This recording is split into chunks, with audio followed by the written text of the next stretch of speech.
Hey guys, Central Sanskrit University পৰা requirement কাৰণে notification আহিছে যদি আপুনি minimum class 10 pass কৰিছে তেতিয়াহলে আপুনি এইটো requirement apply কৰিব পাৰিব যত আপোনাৰ multiple post কাৰণে notification আহিছে যত আপুনি non teaching post apply কৰিব পাৰিব যদি আপুনি interested হয় এইটো requirement regarding details কিনি মই আপোনাক এইটো ভিডিও systematic provide কৰিম যদি এইটো requirement regarding কোনো ধৰণৰ question থাকে আপুনি ভিডিওটোৰ comment sectionত comment কৰি দিব within 48 hoursৰ ভিতৰত আপুনি আমাৰ টিমৰ পৰা response পাব যদি আপুনি ইন্টাৰেস্টেড দেন আহক দেৰি নকৰি আজিৰ ভিডিওটো আৰম্ভ কৰো Central Sanskrit University non teaching requirement 2026 কাৰণে notification আহিছে আৰু ইয়াৰ ডিটেইলছ খিনি আপুনি এই ভিডিও systematic চেক কৰিব পাৰিব এতিয়া চাই লওক যেটো requirement আহিছে requirement overview খিনি organization Central Sanskrit University পৰা আহিছে notification টো advertisement number টো দি আছে আপুনি যদি বিচাৰে এটো নম্বৰ আপুনি নোট কৰি ল'ব পাৰে এতিয়া চাই লওক total vacancy দি আছে আপুনি এপ্লাই কৰিব পাৰিব 144 পোষ্টৰ কাৰণে notification আহিছে post category di ase jot apuni group A group B and group C post apply koribo paribo jot apunar post ase non teaching application jeto mode di ase apuni online ot apply koribo lagibo logote apuni hard copy to submit koribo lagibo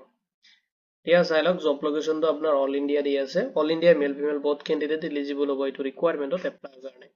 official jeto website or link ase moi etu video description ot apunak provide kori dim tate apuni click kori kine official jeto website ase tate apuni directly redirect hobo paribo এতিয়া চাই লওক post হৈছে আপোনাৰ vacancy details খিনি divide কৰি দি আছে যত আপুনি লোৱাৰ ডিভিজন ক্লাৰ্ক যত আপুনি এপ্লাই কৰিব পাৰিব 35 পোষ্টৰ কাৰণে মাল্টিটাস্কিং ষ্টাফ যত আপুনি 22 পোষ্টৰ কাৰণে এপ্লাই কৰিব পাৰিব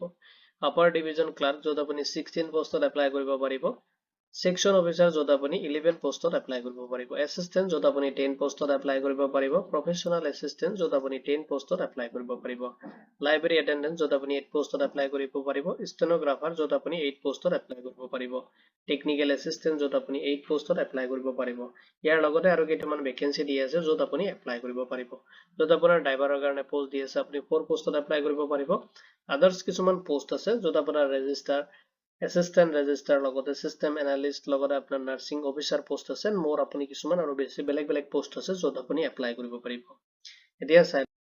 apply korote apuni follow koribo lagibo eligibility criteria kini aru eligibility criteria to apnar post wise divide kori dia ase jodi apuni multitasking staff post ot apply kori ase to class jodi apuni minimum class 10 pass korise then apuni apply koribo paribo or dia ase naiba jodi apuni ITI kuno dhoroner tenekwa equivalent kuno dhoroner course korise তথাপি আপুনি এটো ৰিকোয়াৰমেন্টত apply কৰিব পাৰিব যদি আপুনি লোৱাৰ division clerk পোষ্টত apply কৰি আছে ততে আপোনাৰ বেচেলাৰ ডিগ্ৰী বিচাৰিছে ৰিকগনাইজ ইউনিভাৰ্চিটিৰ পৰা আপুনি কমপ্লিট কৰিব লাগিব লগতে আপোনাৰ ইংলিশ টাইপিং স্পিড থাকিব লাগিব 35 ওয়ার্ড পার মিনিটত অর দি আছে নাইবা আপুনি হিন্দি 30 ওয়ার্ড পার মিনিটত আপুনি লিখাব লাগিব তেতিয়া হলে আপুনি এটো ৰিকোয়াৰমেন্টত এপ্লাই কৰিব পাৰিব আপাৰ ডিভিজন ক্লাৰ্ক যত আপোনাৰ বেচেলাৰ ডিগ্ৰী বিচাৰিছে লগতে আপোনাৰ এটলিষ্ট 2 ইয়াৰ্স আপোনাৰ এক্সপেৰিয়েন্স থাকিব লাগিব লোৱাৰ ডিভিজন ক্লাৰ্কত তেতিয়া হলে আপুনি এপ্লাই কৰিব পাৰিব এসিস্ট্যান্ট এন্ড যেটো সেকশন অফিসাৰ দি আছে তাতে আপোনাৰ গ্ৰেজুৱেচন বিচাৰিছে আপুনি গ্ৰেজুৱেট ডিগ্ৰীটো কমপ্লিট কৰিব লাগিব লগতে আপোনাৰ এডমিনিষ্ট্ৰেটিভত তেনেকুৱা কোনো ধৰণৰ এক্সপেৰিয়েন্স থাকিলে আপুনি এটো ৰিকোয়াৰমেন্টত এপ্লাই কৰিব পাৰিব নেক্সট চাই লওক লাইব্ৰেৰী এটেন্ডেন্স যত আপোনাৰ 12 পাস মানে হাই সেকেন্ডাৰী বিচাৰিছে যদি আপোনাৰ তেনেকুৱা আপুনি হাই সেকেন্ডাৰী কমপ্লিট কৰিছে লগতে আপোনাৰ তেনেকুৱা সাৰ্টিফিকেট আছে লাইব্ৰেৰী সায়েন্সৰ ওপৰত তেতিয়া হলে আপুনি এটো ৰিকোয়াৰমেন্টত এপ্লাই কৰিব পাৰিব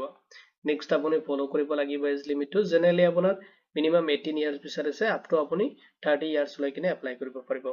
অৰ দি আছে 40 years লৈকিনে আপুনি এপ্লাই কৰিব পাৰিব এটো আপোনাৰ ডিপেন্ড কৰিব যে এজ ৰিলেক্সেশন দি আছে লগতে এজ পাৰ যেটো গভৰ্নমেন্ট নৰ্মছ আছে হেৰি হিচাপত এপ্লিকেবল হ'ব আপুনি এটো চেক কৰিব লাগিব নেক্সট চাই লওক এটো ৰিকোয়াৰমেন্টত যেটো প্ৰসেস দি আছে আপোনাৰ সিলেকশনৰ কাৰণে সিলেকশনত আপোনাৰ ফাৰ্স্ট ৰিটেন এক্সামিনেশন হ'ব এটো এটেম্প কৰিব লাগিব নেক্সট আপোনাৰ স্কিল এন্ড টাইপিং টেষ্ট হ'ব একিনে আপুনি এটেম্প কৰিব লাগিব নেক্সট আপোনাৰ ডকুমেন্টস ভেৰিফিকেশন হ'ব নেক্সট আপোনাৰ মেডিকেল এক্সামিনেশন হ'ব একিনে প্ৰসেসত আপোনাৰ যেটো সিলেকশন প্ৰসেস দি আছে একিনে কমপ্লিট কৰা হ'ব দিয়া চাই লওক কেনেকৈ আপুনি এপ্লাই কৰিব তে এপ্লাই কৰিবলৈ ফাৰ্স্টত আপুনি অফিচিয়েল ওয়েবসাইটত ভিজিট কৰিব নেক্সট আপুনি ৰিকোয়াৰমেন্ট সেকশনত ভিজিট কৰিব লাগিব আৰু ৰিকোয়াৰমেন্ট সেকশনত যেতিয়া আপুনি ভিজিট কৰিব তাতে যেটো লেটেস্ট ৰিকোয়াৰমেন্ট আহিছে তাতে আপুনি সব ৰেজিস্টাৰ অপচনটো দি আছে অনলাইন এপ্লাই বাটনটো তাতে ক্লিক কৰি কিনে আপুনি ৰেজিস্ট্ৰেচন কৰিব আৰু তাতে আপুনি ভ্যালিড ইমেইল আইডি এন্ড আপুনি মোবাইল নাম্বাৰ তাতে ইউজ কৰিব লগতে আপুনি ফিল আপ কৰিব যেটো এপ্লিকেশন ফৰ্ম দি আছে তাতে আপোনাৰ ৰিকোয়াৰমেন্ট ডিটেইলছ খিনি আপুনি সিস্টেমেটিক ফিল আপ কৰি দিব যত আপোনাৰ personal details educational details and experience details খিনি আপুনি তাতে ফিল আপ কৰি দিব নেক্সট আপুনি আপলোড কৰিব লাগিব ৰিকোয়াৰমেন্ট ডকুমেন্টছ খিনি নেক্সট আপোনাৰ ক্যাটাগৰি যেটো ফি দি আছে কিনে পেমেন্ট কৰিব লাগিব পেমেন্ট গেটৱেৰ থ্ৰু সেইখিনি কৰাৰ পিছত আপোনাৰ এপ্লিকেশ্যন ফৰ্মটো আপুনি ডাউনলোড কৰিব এজ এ ফিউচাৰ ৰেফাৰেন্সৰ কাৰণে আপোনাৰ পেমেন্ট ৰিচিপ্টটো আপুনি ডাউনলোড কৰিব লগতে আপোনাৰ ডকুমেন্টছ আৰু এইখিনি লৈ কিনে আপুনি এটা সেলফ এটাচ কৰি কিনে আপুনি এটো বাইপোষ্ট কৰি দিব লাগিব আৰু এড্ৰেছটো অফিচিয়েল যেটো নটিফিকেশন তাতে পাই যাব যেটো অফিচিয়েল নটিফিকেশনৰ লিংক মই এই ভিডিওৰ ডেসক্ৰিপচনত আপোনাক প্ৰভাইড কৰি দিম ইম্পৰ্টেন্ট ডেটছ কিনে চাই লব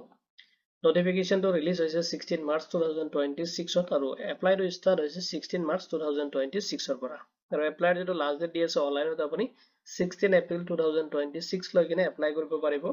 আৰু hard copy submissionৰ যেটো date দি আছে অনলাইন apply যেটো last date দি আছে